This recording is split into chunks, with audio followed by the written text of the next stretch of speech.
Hello students, good morning. आज मैं आपके सामने एक नई वीडियो लेक्चर सीरीज लेकर आया हूं जिसका नाम है मैक्सिमा एंड मिनिमा। बच्चों, ये टर्म्स किसी फंक्शन के लिए यूज की जाती है। इससे पहले मैंने आपको इंक्रीजिंग फंक्शन और डिक्रीजिंग फंक्शन के बारे में बताया था। अगर आप ग्राफ से देखें तो ये देखिए, फंक्शन धीरे धीरे धीरे धीरे यहाँ कम होता जा रहा है, डिक्रीज होता जा रहा है, और यहाँ जीरो पर आने के बाद में फंक्शन जब यू टर्न ले रहा है तो धीरे धीरे धीरे धीरे धीरे धीरे फंक्शन इंक्रीज करता जा रहा है। कहने का तात्पर्य ये है कि मैक्सिमा और मिनिमा जो टॉपिक है, कहीं ना कहीं वो इंक्रीजिंग और डिक्रीजिंग फंक्शन से रिलेट करता है। बच्चों, मैंने अभी एक छोटी सी बात आपको बता दी है, परंतु मैक्सिमा और मिनिमा के कॉन्सेप्ट को समझने के लिए हमें कुछ एग्जाम्पल को देखना पड़ेगा। आइए हम एक एग्जाम्पल लेते हैं, पहला, जिसमें लिखा है f(x) = x²। बच्चों, आपको पता लगाना है कि ये f(x) = x² इंक्रीज मैक्सिमा या मिनिमा, कहने का मतलब मैक्सिमम वैल्यू या मिनिमम वैल्यू देता है या नहीं। अब इसमें हमने आपको दे दिया है कि x किसको बिलोंग करता है, रियल नंबर को। अब रियल नंबर तो -∞ से +∞ तक चलता है बच्चों। ये पूरी नंबर लाइन है, यानी कि ये पूरा डोमेन है। इस डोमेन से आप कोई सी वैल्यू उठा सकते हैं x की और यहाँ पुट कर सकते हैं, कोई सी वैल्यू उठाइए। अब आप देख रहे हैं कि मैंने तो केवल यहाँ पर 0 रखा है। अब आप सोच रहे होंगे, सर आपने केवल 0 क्यों रखा? क्योंकि ग्राफ जो है ऊपर से होते हुए जब नीचे आया तो 0 पर अटक गया और 0 से फिर टर्न लेके ऊपर चला गया। मतलब एक बात तो पता चलती है कि फंक्शन 0 पर कुछ ना कुछ वैल्यू देगा। तो मैंने 0 को यहाँ पर रखा तो पता चला कि f(0) की वैल्यू क्या मिली, 0। अब यहाँ मैं ये नहीं डिसाइड कर सकता कि 0 के अलावा r की और कौन सी वैल्यू रखूँ x की जगह पर। यानी कि ये पूरी जो रियल लाइन है हमारे पास, इस रियल लाइन में से मैं 0 को छोड़ के अगर मान लो 1 लेता हूँ, चलिए 1 लिया तो 1 स्क्वायर 1 हो जाएगा, 2 लिया तो 2 स्क्वायर 4 हो जाएगा, 3 लिया तो 3 स्क्वायर 9 हो जाएगा। मतलब धीरे धीरे धीरे वैल्यू इधर बढ़ती जाएगी, बढ़ती जाएगी, बढ़ती जाएगी, बढ़ती जाएगी, पता नहीं कहाँ तक जाएगी ये वैल्यू। इधर से वैल्यू बढ़ती जाएगी, है ना। इधर भी वैल्यू क्या होती जा रही है, बढ़ती जा रही है। आप x की वैल्यू कोई सी भी नेगेटिव वैल्यू भी लेते जाओगे तो x की वैल्यू इधर बढ़ती जाएगी। कहने का तात्पर्य ये है कि इस 0 की अगर बात करें तो 0 पर हमें एक वैल्यू मिल रही है, पर बाकी अगर हम वैल्यू रखते जाएंगे तो पता नहीं वैल्यू हमें कहाँ मिलने वाली है, मतलब कौन कौन सी वैल्यू मिलने वाली है। इसके अलावा आप देखें तो स्क्वायर फंक्शन हमेशा पॉजिटिव वैल्यू देता है अगर x की जगह 0 ना हो तो। 0 होने पर तो 0 वैल्यू देगा, लेकिन आप जैसे जैसे वैल्यू बढ़ाते जाओगे, मान लीजिए आपने यहाँ पर 1 लिया, 1 रखने पर आपको 1 स्क्वायर 1 मिलेगा। अगर आप -1 रखते हो x की वैल्यू तो भी आपको 1 देगा। कहने का मतलब फंक्शन इधर भी इंक्रीज कर रहा है, इधर भी फंक्शन इंक्रीज कर रहा है। आप सोचेंगे, सर अभी तो आपने थोड़ी देर पहले बोला था कि डिक्रीज करता हुआ दिखाई दे रहा है। फंक्शन की वैल्यू इंक्रीज करते हुए दिखाई दे रही है, फंक्शन की वैल्यू बढ़ती जा रही है। अब आप ये नहीं बता सकते कि फंक्शन की वैल्यू कहाँ तक बढ़ते हुए जाएगी। अगर आप ये नहीं बता सकते कि फंक्शन की वैल्यू कहाँ तक बढ़ सकती है, तो आप ये कहेंगे कि फंक्शन की जो मैक्सिमम वैल्यू है वो डज नॉट एग्जिस्ट है। मतलब आपको फंक्शन की मैक्सिमम वैल्यू नहीं मिलने वाली इस पूरे रियल नंबर में, होगी कहीं ना कहीं, लेकिन पता नहीं। लेकिन आप ये जरूर बता सकते हैं कि मिनिमम वैल्यू क्या है, क्योंकि देख लीजिए 0 x = 0 पर फंक्शन की वैल्यू 0 मिल रही है, बट आप माइनस की वैल्यू भी रखते जाएंगे x के प्लेस पे तो पॉजिटिव वैल्यू होती जाएगी। मतलब इधर भी फंक्शन की वैल्यू आपको बढ़ती हुई नजर आएगी। आप ये ना सोचिए कि ये सर ने तो पहले इसको इनकी डिक्रीजिंग फंक्शन बताया था। फंक्शन डिक्रीजिंग जरूर है, लेकिन फंक्शन की वैल्यू जो है वो बढ़ती जा रही है। चाहे आप x की वैल्यू नेगेटिव लीजिए, चाहे x की वैल्यू आप पॉजिटिव लीजिए, जब आप यहाँ x के प्लेस पर रखते हो तो वैल्यू बढ़ती जाएगी। मतलब आप ये नहीं डिसाइड कर पा रहे हैं कि फंक्शन की मैक्सिमम वैल्यू क्या है, मतलब फंक्शन कहाँ मैक्सिमा शो करेगा, मिनिमा शो करेगा। ये तो मिल गया आपको कि फंक्शंस की वैल्यू जो मिनिमम है वो x इक्वल टू 0 पर मिल रही है। चलिए इस एग्जांपल से आपने देखा कि f की मिनिमम वैल्यू एग्जिस्ट करती है पर f की मैक्सिमम वैल्यू एग्जिस्ट नहीं करती, डज नॉट एग्जिस्ट। आइए दूसरा एग्जांपल इसी को लेते हैं हम लोग। अच्छा एक बात और है, यहाँ पर माइनस इनफाइनाइट से प्लस इनफाइनाइट तक जाना मतलब इंटरवल क्लोज नहीं हो रहा भैया। कोई भी फंक्शन को आप जब मैक्सिमा मिनिमा शो करते हो तो उसके लिए इंटरवल होना ज़रूरी है, क्योंकि फंक्शन को हम इंटरवल पर ही मैक्सिमम शो कर सकते हैं या मिनिमम शो कर सकते हैं। आइए एक इंटरवल लेते हैं, आपके सामने लिखा हुआ है x बिलोंग्स टू -1 to 3। ये क्लोज इंटरवल है जिसमें -1 को इंक्लूड किया है, +3 को भी इंक्लूड किया हुआ है। मैंने इसका डायग्राम बनाया हुआ है बच्चों, ये कर्व जो चल रहा है इस तरह से चलेगा। यदि किसी बच्चे को कर्व बनाना नहीं आता है तो मुझे कमेंट करके बताए, मैं बता सकता हूँ उसको कि जो f(x²) है, चलिए अभी देख लीजिए, x² जो होता है पैराबोलिक होता है, पैराबोला है, पैराबोलिक फंक्शन है ये। कक्षा 11वीं में आपने परवलय के बारे में पढ़ा है। ये y इक्वल टू x² है। फंक्शन f(x) को हमेशा y लिखा जाता है, इस हिसाब से देखा जाए तो y बराबर x² होगा यहाँ पर। चलिए f(x) इक्वल टू x² में यहाँ पर -1 अगर मैं पुट करता हूँ तो -1 पे +1 मिलता है, और -1 से जब हम आगे की तरफ चलते हैं, जहाँ पर आप फंक्शन को डिक्रीज करते हुए देख रहे हो, डिक्रीज हो रहा है फंक्शन। यहाँ पर फंक्शन की वैल्यू डिक्रीज होते हुए मैं नहीं बोल रहा हूँ, फंक्शन की वैल्यू डिक्रीज करती जा रही है इधर अगर आप जाओगे तो, लेकिन अगर आप इधर से वैल्यू वापस रखते जाओगे तब तो आपको फंक्शन की वैल्यू बढ़ती हुई नजर आएगी। खैर यहाँ पर हमारा मुख्य उद्देश्य फंक्शन को मैक्सिमम और मिनिमम चेक करना है।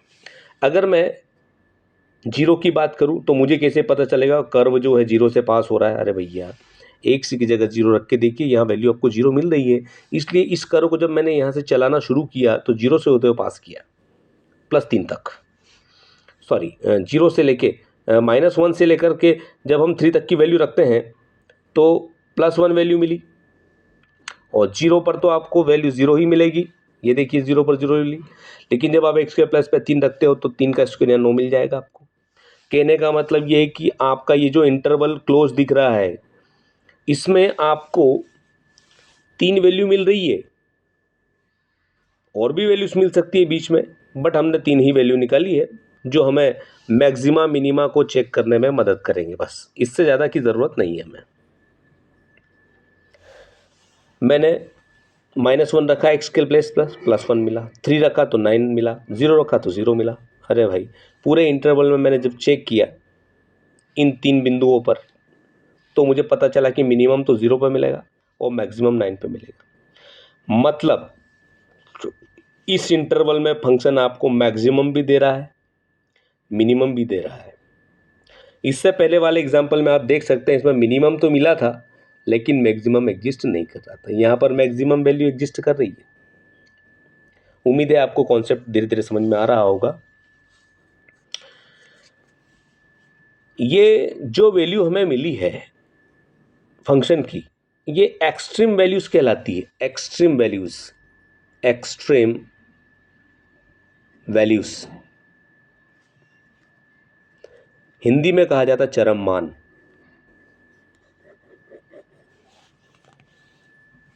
आइए एक और एग्जांपल लेते हैं। एग्जांपल सेम है, f(x) इक्वल टू x²। इस बार हमने इंटरवल ओपन कर लिया है।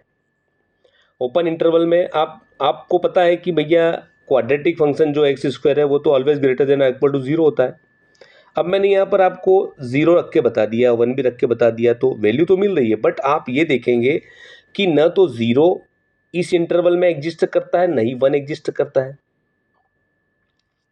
जब न 0 एग्जिस्ट करेगा न 1 एग्जिस्ट करेगा तो आप मिनिमम वैल्यू कहाँ लेंगे? इसका मिनिमम पॉइंट तो 0 है, ये जो पॉइंट है ये मिनिमम पॉइंट तो 0 है, और मैक्सिमम पॉइंट इसका 1 जा रहा है। न तो 0 पर आपको वैल्यू मिल रही है, न तो आपको 1 पर मिल रही है। बाकी इनके बीच में कोई भी पॉइंट रखोगे तो वैल्यू मिल जरूर रही है फंक्शन की, अगर आप कोई कहीं यहाँ से कोई पॉइंट उठाते हो तो आपको यहाँ वैल्यू मिलेगी, यहाँ से पॉइंट उठाते हो तो आपको यहाँ वैल्यू मिल जाएगी, यहाँ से पॉइंट उठाते हो तो यहाँ वैल्यू मिल जाएगी, इस तरह से। यानी कि यहाँ के पॉइंट के करस्पॉन्डिंग यहाँ वैल्यू मिलेगी, यहाँ के पॉइंट के करस्पॉन्डिंग वैल्यू यहाँ मिल जाएगी, यहाँ के पॉइंट का करस्पॉन्डिंग वैल्यू यहाँ भी मिल जाएगी। बट ये जो पॉइंट है यहाँ पर वैल्यू आपको नहीं मिलेगी, क्योंकि ये पॉइंट खुद ही इंक्लूड नहीं है इस इंटरवल के अंदर, और ना 1 इंक्लूड है। अब आप सोचेंगे सर इनके बीच का कोई वैल्यू निकाल, चलिए मान लेते हैं यहाँ पर 1/2 आ रहा है बीच में। अगर यहाँ 1/2 आप रखते हो तो ये 1/4 हो जाएगा। अब आप ये थोड़ी बोल सकते हैं कि 1/4 जो आएगा वो मैक्सिमम होगा या मिनिमम होगा। यानी कि ओपन इंटरवल 0 से 1 में एक्स की किसी भी वैल्यू के लिए जब हम फंक्शन वैल्यू निकालने जाते हैं तो ये जो एफ ऑफ 1 आया और 0 आया, ये दोनों ही एक्स की वैल्यू 0 और एक्स की वैल्यू 1 के लिए एक्सट्रीम वैल्यू नहीं है। न तो ये एक्सट्रीम वैल्यू है, न तो ये एक्सट्रीम वैल्यू है। दोनों ही चरम मान में नहीं आते हैं। जब आपको चरम मान मिल ही नहीं रहे हैं तो आप कैसे बताएंगे कि फंक्शन की मैक्सिमम वैल्यू और मिनिमम वैल्यू एग्जिस्ट करेगी।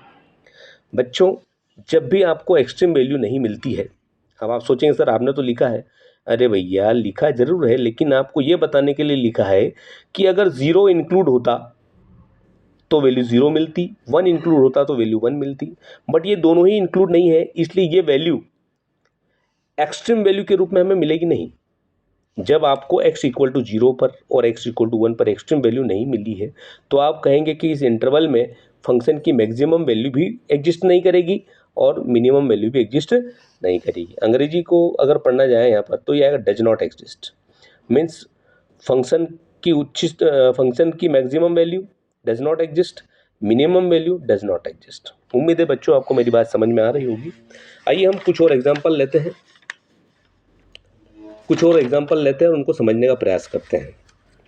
चलिए, क्लास 11th में आपको मॉडुलस फंक्शन के बारे में बताया था, और मॉडुलस फंक्शन का डोमेन पूरा आर होता है। आर का मतलब होता है नेगेटिव इन्फिनिटी से पॉजिटिव इन्फिनिटी तक। मैंने यहाँ पर इसका ग्राफ भी तैयार कर रखा है बच्चों। आपका इंटरवल पूरा -इनफाइनाइट से लेकर के +इनफाइनाइट तक, आप यहाँ पर एक्स की कोई सी भी वैल्यू पुट करें और पता लगाइए कि फंक्शन मैक्सिमम या मिनिमम वैल्यू दे रहा है कि नहीं। बच्चों, अगर मैं यहाँ से कोई वैल्यू ले लूँ, कोई सी वैल्यू, मान लीजिए मैंने 2 ले लिया। अगर मैं मान लीजिए मैंने यहाँ पर -2 ले लिया। -2 अगर मैं यहाँ रखता हूँ तो -2 आपको क्या मिलेगा बेटा? -2 आपको क्या मिलेगा? एफ ऑफ -2 की वैल्यू जो आपको मिलेगी वो नेगेटिव मोड के अंदर मिलेगी, और जब ये मोड से बाहर निकलेगा तो +2 मिलेगा। ठीक है, ये +2 मिला। इसी प्रकार से आप यहाँ से कोई और वैल्यू लेते हो, मान लीजिए आपने 3 ले लिया, तो यहाँ पर आपको +3 मिलेगा। कहने का मतलब ये कि फंक्शन जो है x की किसी भी वैल्यू के लिए इधर भी आगे बढ़ रहा है, इधर भी वैल्यू बढ़ाते जा रहा है, इधर भी वैल्यू बढ़ाते जा रहा है। वो बात अलग है कि ये फंक्शन इधर डिक्रीज कर रहा है। जब आप इधर से x की वैल्यू रखते जाओगे तो धीरे धीरे वैल्यू आपको डिक्रीज करते हुए नजर आएगी, और जब आप इधर चलते रहोगे तो आपको x की जो फंक्शन की वैल्यू इधर बढ़ती हुई नजर आएगी। इसलिए कहा जाता है कि फंक्शन यहाँ से इधर डिक्रीज करता हुआ आ रहा है और इधर इंक्रीज करता हुआ आ रहा है। कंफ्यूज होने की ज़रूरत नहीं है बच्चों इंक्रीजिंग और डिक्रीजिंग को लेकर के। फिलहाल हम लोग मैक्सिमम और मिनिमम वैल्यू के ऊपर चर्चा कर रहे हैं। बच्चों, यहाँ पर 0 भी आ रहा है। अगर मैं यहाँ 0 रखता हूँ तो मुझे वैल्यू 0 मिल जाएगी। अब बाकी के नंबर जो रखता हूँ मैं, इधर भी रखूँगा तो वैल्यू बढ़ती जाएगी, फंक्शन की वैल्यू बढ़ती जाएगी। इधर की वैल्यू जब मैं x की उठाता हूँ तो भी वैल्यू बढ़ती जाएगी। मतलब मुझे ये पता नहीं है कि ये फंक्शन की मैक्सिमम वैल्यू कहाँ जा रही है। अगर हमें यही पता नहीं कि मैक्सिमम वैल्यू फंक्शन के लिए क्या मिलेगी तो हम लिखेंगे does not exist. Minimum value तो मिल रही है 0 पर, ग्राफ 0 को क्रॉस करके नीचे जा ही नहीं रहा। अतः हम कह सकते हैं कि फंक्शन की मिनिमम वैल्यू जो है वो 0 है, बट मैक्सिमम वैल्यू के लिए हम कुछ नहीं कह सकते। मैक्सिमम वैल्यू बिल्कुल इनफाइनाइट तक चलती रहेगी, कहाँ है ये पता नहीं, और जब हमें पता नहीं है तो लिखा जाता है F maximum does not exist. उम्मीद है आपको बात समझ में आ रही होगी। आइए एक और एग्जाम्पल लेते हैं। F x equal to 3 plus mod x. फिर से बताया जा रहा है कि मॉड एक्स में एक्स की जो वैल्यू बिलोंग कर रही है किसको, रियल नंबर को। अब चूंकि मॉड एक्स तो ग्रेटर देन इक्वल टू 0 होता है बच्चों, यहाँ पर भी मैंने बताया था, ये रहा mod x greater than equal to 0।